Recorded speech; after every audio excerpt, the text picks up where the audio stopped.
Good morning, wrestling fans, and welcome to PWR Today. It's January 13th, 2022. The man they call Meathead and Matthew Thomas, the gentleman squire, I had another nickname, and I can't really say it on the air because it's just, offensive. You mean the PWR multiverse, where I'm the gentleman squire, where I'm the M.O.T.S, man? It depends on what timeline you're working with, exactly what I am. The fist deep Matthew is what I was going to say, but it's not what I meant. Yeah, I'm glad you didn't say that. I'm glad I didn't say fist deep either.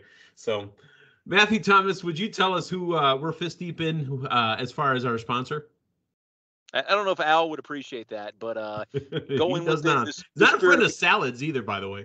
The spirit of the promo here, collarandelbowbrand.com. Head on over to that website. Buy you some clothes, save you money by entering promo code Linda K, LINDAKAY, 10%. That's not to be confused with promo code Fist Deep, because that probably won't get you anything. Linda K, you're not going to get 10% in there either. So promo code Linda K, LINDAKAY, save 10% at collarandelbowbrand.com. Who's booking this show? Good I have no idea. Hey, you know what? I got to do a very side note here. Are you a fan of The Office and Scrubs, Matthew? The Office, yes. Scrubs, I can't say I have a lot of familiarity with. Probably two of my favorite binge-worthy all-time shows. We all know my favorite show is The League, but The Office and The Scrubs. So I listened to a podcast that tells us, behind the story stuff of each episode. They just did the 100th episode called Company Picnic, and there is a scene in there where Pam and Jim, they talk about the hospital that they filmed the scene in, where Pam finds out she's pregnant and tells Jim, you know what was super awesome? I'm looking at it going, man, that hospital looks sure familiar. They filmed in the Scrubs hospital a scene of The Office. Pretty cool. Oh, well, I thought you were going to say it was an actual hospital that you had been in. No. I mean, voyeuristically speaking, watching Scrubs. Yeah. Well, that counts. I'm trying to take us down away from the path of the first, the five knuckle mention that we did. But then again, if you have an impacted bowel, you might have to go right back down that path again. Yeah, you very well might have to. And let's just hope you don't. Let's talk about AEW instead, okay? Because I don't want to fist any random news in here at all. Yeah, that seems like a much better alternative. Not a ton of wrestling news out this week, so we're just going to talk about Dynamite this morning. But overall, before we crack into it without details, Matthew, what did you think of Dynamite last night? I thought it was a great show. It almost felt like a slight reset to me, to be honest with you. Good word. Good word. And, we're going to recap it, but after it was done, I'm walking away from it thinking, my goodness, there was a lot of different threads in those 2 hours. And a lot of different talents that were on there weren't the normal talents, to be honest with you. Yeah, and that's one thing AEW does so well. You can construct a very tight show from top to bottom and not fall into the same, okay, this is our, one of our two top talents. We got to showcase them at the beginning, the middle, and the end.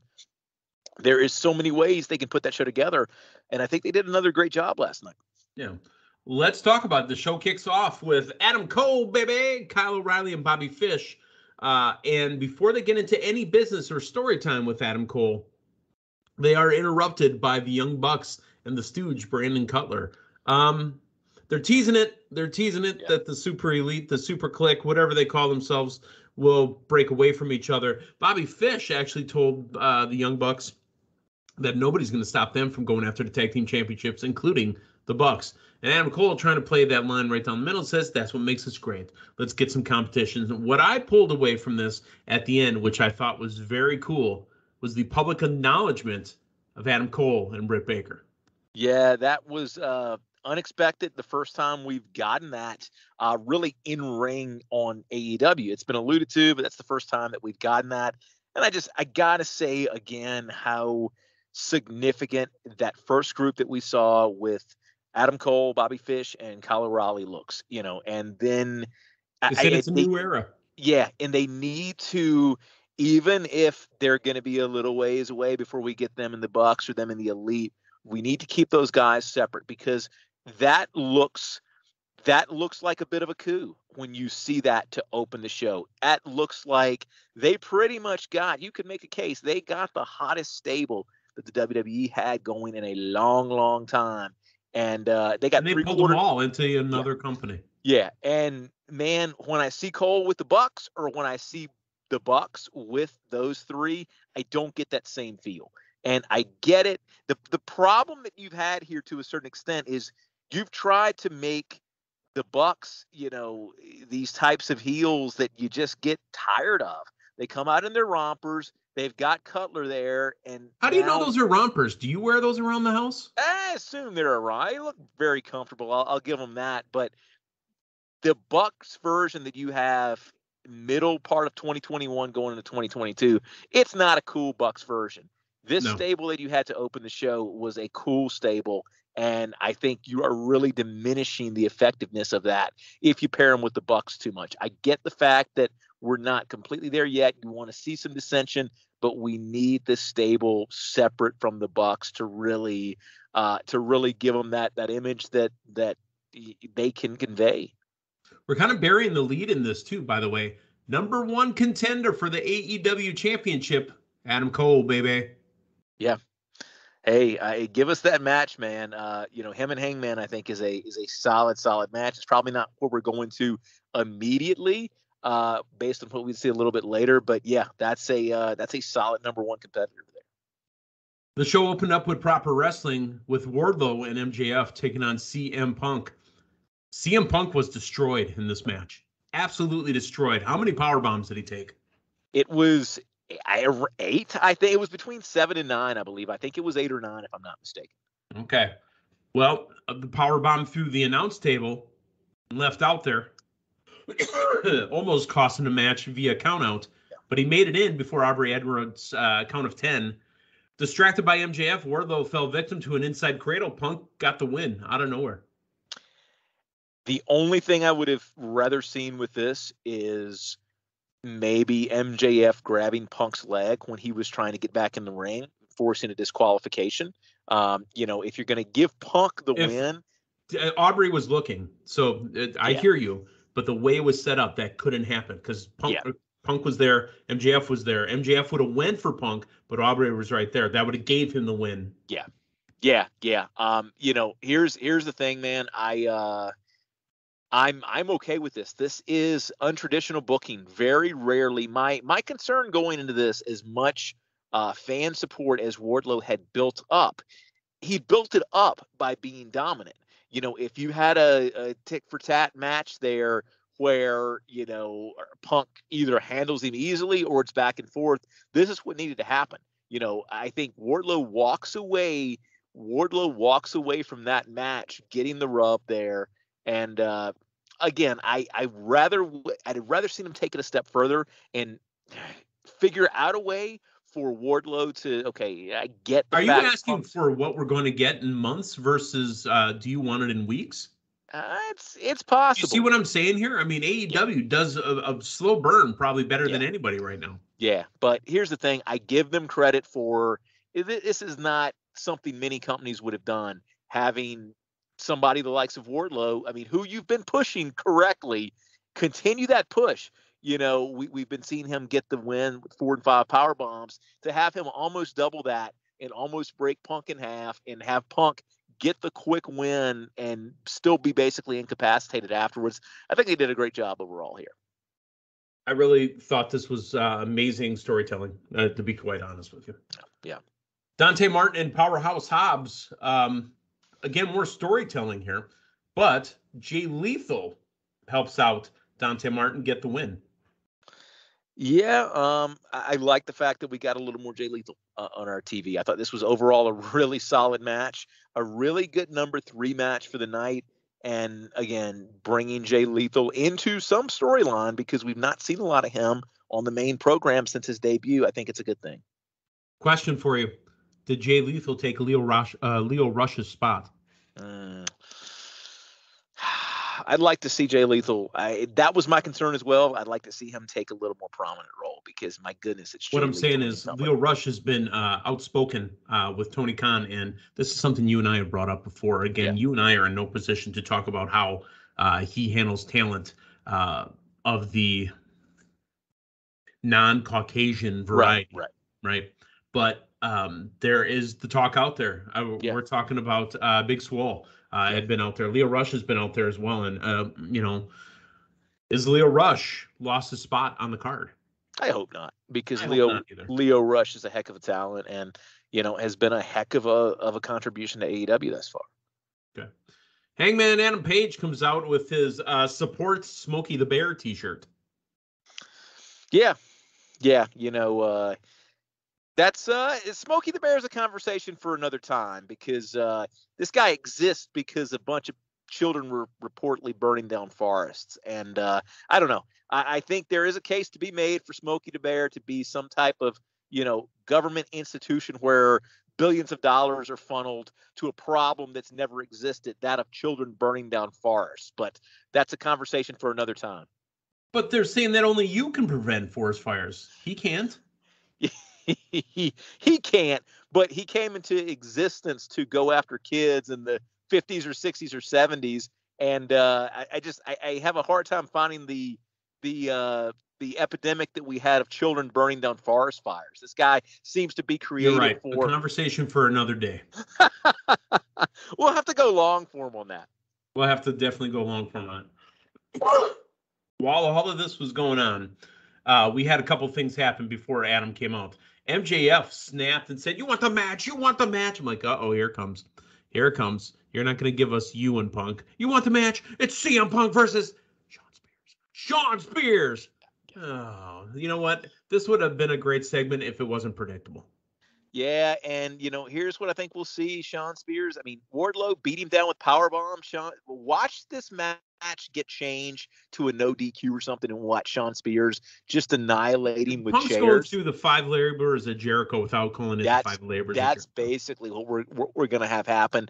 And here's the thing. I hope when he gets to MJF, the beatdowns that he's got in these last couple of weeks are going to be enough of an out for them to give MJF that first win over Punk, because we've had Danielson lose for the first time. Punk's first loss has to mean something.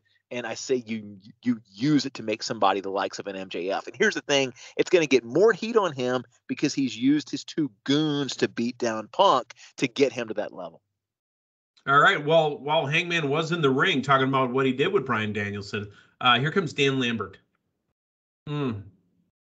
Misplaced. I didn't like it. It felt odd. Here's my takeaway from it, because, with him and Lambert, all it's going to be is a promo. There's no concern of physicality there. What it did highlight. He said that clearly. He says, I'm not coming down to that ring. Yeah. What it did highlight to me, again, was how good Hangman is on the mic. And so, this is going to be just mic work here. I enjoyed Hangman on the mic, but the whole, Lambert just didn't make a ton of sense. But what did make sense was the return of the Murder Hawk monster, Lance Archer. Yeah. And a great return and a great other person for Page to work with. You got to get around probably, how is he going to get a title? Maybe it's not a title match. Maybe it's just a grudge match.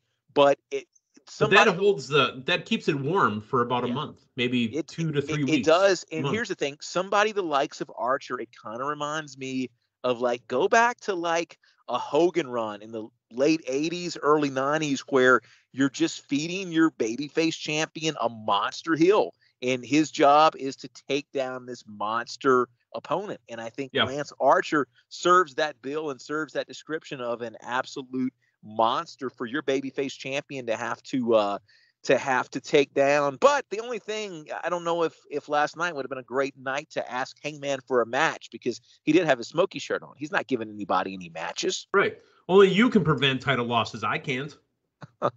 Hikaru Shida and Serena Deeb. God, I love Serena Deeb, because here comes Shida down the ring and Deeb ran in and clipped her in the knee. God, that's fantastic. Yeah. No, and, this ultimately would result in a match stoppage with Serena Deeb going over strong, although you kind of have to remove yourself from the logic here, because what we saw with, Deeb's physicality, that resulted in a match stoppage, although Punk going through taking 9 power bombs and not being able to move didn't. I get it. It's wrestling. It's got to serve the story. but I would like to.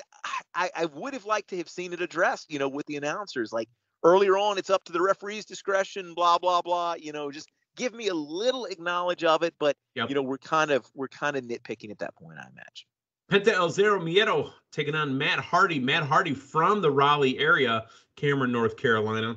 And he's taking on one half of the Lucha Brothers because the other half obviously recovering from that nasty spot last week. Yeah, and, they kind of let Hardy do a little bit of what they let MJF do in his hometown. He wasn't over-the-top babyface, but they let Hardy, work the crowd a lot more than he necessarily has been doing. We had Rebby and the kids in the audience. So I love the Baby Bjorn. Those have always been my favorites. Matthew, I've always been jealous of people that could wear it, guys and girls. Because when I first had my daughter, that was the first thing I bought for myself was a Baby Bjorn because I thought I was going to rock the shit out of it. Yeah. And my baby was too big and it didn't fit my body no matter how we adjusted it, twisted. I had the top of the line Baby Bjorn and I just couldn't get Piper in there. So I was kind of mad. I wanted to walk around with her all day long in there and it just didn't work. Well, do you still have it? I mean, if you do, maybe we can. It's called my diaper now. I was gonna say maybe we could do a contest for Get listeners, here, man. come on. You know how game used jerseys and whatnot are all the rage. Maybe he had worn Baby Bjorns. Yeah. I think there's more than a few people that would be willing to start the bidding on that. Fair enough. All right. So Rebby in the crowd with the kids and the family. Really, what ended up happening after the match, after Hardy loses, he sent a message to Malachi Black from Penta, vowing to show him some respect. The arena goes dark, and then Black arrived. Here comes the Varsity Blondes hitting the ring. Julia Hart stops it for some reason. That part didn't make any sense. The lights go dark again. I'm getting tired of the lights going on and off, to be honest with you. But this time when the lights come on, and maybe it was last week, I don't know what happened last week, the lights on and off. But this time when the lights went on, Brody King making his AEW debut and part of the House of Black. I think this was probably what we were originally supposed to get last week, and due to the injury in the main event, we didn't. So that's what resulted in that very long ending with a lot of close-ups of people sitting in the stands. Just kind of taking hey, look, they're showing me. Hi. Just kind of taking the action then. But, and you made the comment, and I also made the comment out loud when I was watching this. Those two look like they go together, man. What a great pairing. And I look forward to seeing, kind of where this goes to from here. The Acclaimed take on Bear Country. For those that haven't been paying attention, the Acclaimed are the #1 tag team contenders right now. Yo, I've got a lot of wins, so I should battle for the belts. Yeah, I like to go fishing. I like the smell of smelts. They might as well, man. Like, I mean, these two guys are consistent. Good in-ring work, and you always look forward to what they're going to say when they walk down. So you're really trying to feature the people. It's got to be something if I like doing an impression of them every week. I'm listening to the rap, right? You're seeing them jockey for position in the new tag division. We kind of got that when everybody came out to the ramp last week. So I like it, and I mean, I honestly like the presentation of these guys more than what I've seen of the tag team champions. These guys are more entertaining to me. Anthony Bowens is always angry. I want him to not be angry one day, just once. I mean, it's very heavy to carry around all that anger. And Max Caster, I need you to look less like Russell Wilson. That's all. I'm joking, of course. But Bear Country did not look like a formidable opponent, and I thought the Acclaim kind of ran over him. Yeah. And I think that's kind of what this match was designed to But here comes Sting and Darby Allin, and Darby Allin's going to damn near kill himself if he doesn't slow it down a beat. Yeah. I mean, it's like that's it. It's like a missile, man. It's like a missile coming through those ropes and into the turnbuckle and the whole 9 yards. All right, main event, interim TNT championship match. Sammy Guevara taking on Daniel Garcia. Daniel Garcia got made to be even a bigger star. I didn't know much or really have a feeling about Daniel Garcia the last 6 months, but honestly, the last month, Daniel Garcia, holy smokes. Yeah, no, I liked what I saw here. Overall, good match. Sammy again with multiple acrobatics there. Although I want to get your take, and you and Linda very possibly discussed it on Monday's show. I didn't listen to it because I was trying to stay spoiler free in order to catch up on some stuff. But why do we need an interim TNT title if Cody's going to be back next week? Because they want that title defended on TNT, on TV. Yeah. Okay. You sold me on it. All right. So what'll end up happening is the second Cody is eligible to compete, he will have to compete against Sammy Guevara, and they'll put the two belts together again. Please hang him above the ring and let me have an old-fashioned ladder match a la WrestleMania 10 where you've got two titles. Whenever you have two champions, that's the only way to decide. Okay. The story coming out of here, other than Sammy Guevara retaining, is that Kingston wasn't happy with 2.0 interfering. Jericho wasn't happy with 2.0 interfering. Jericho calls out, what's his bat's name again? Version 2.0? No, his bat. Oh, his Floyd. Bat, Floyd. All right, so he pulls out Floyd, beats on 2.0. Kingston not having it. Kingston and Jericho, even in the interview earlier, they're working towards a match, and they're using boy, I'm just fading here. They're using the tag team, Ortiz and Santana, as pawns back and forth, trying to break up the inner circle. Yeah, that's fine. Give me these two in a feud, in a match, and man, I think you potentially missed an opportunity when you didn't have Kingston go over Punk. I get that you're saving that to happen down the road, but I think this needs to be Kingston's big win. You've got a superstar in there, man. You've got somebody who the fans want to cheer for. Yeah. We need Kingston to get a big win. I don't want to see AEW fall into the trap of WWE where you have somebody like a Bray Wyatt or somebody who is significant, or Dolph Ziggler, somebody who's over and respected that you just think is rubber, and you can, have lose the big match after the big match. Yeah. Kingston needs a big win, and I think it needs to come in this feud. All right. Well, that was Dynamite tonight. We've got Impact again, Matthew. You said you stayed spoiler-free. Well, we spoiled a little bit on Tuesday morning, but it might have even been Monday morning. I think it was Tuesday morning. But there is a title match tonight on Impact. Ring of Honor Women's Champion taking on the Impact star, Deonna Purrazzo. Interesting. I like what Impact. You heard the Ring of Honor news that we gave out, right? That they're coming back in April and we'll only have 3 belts: men's, women's, and tags. Yeah. Hey, that's fine. That's awesome for Ring of Honor. And, honestly, hopefully it will serve a bit as a reset for the program and kind of let some new people or people who'd kind of fallen off jump back in. Fair enough. All right. For Matthew Thomas, the man they call Meathead, hey, thanks for stopping by. We'll talk to you tomorrow morning. So long, everyone.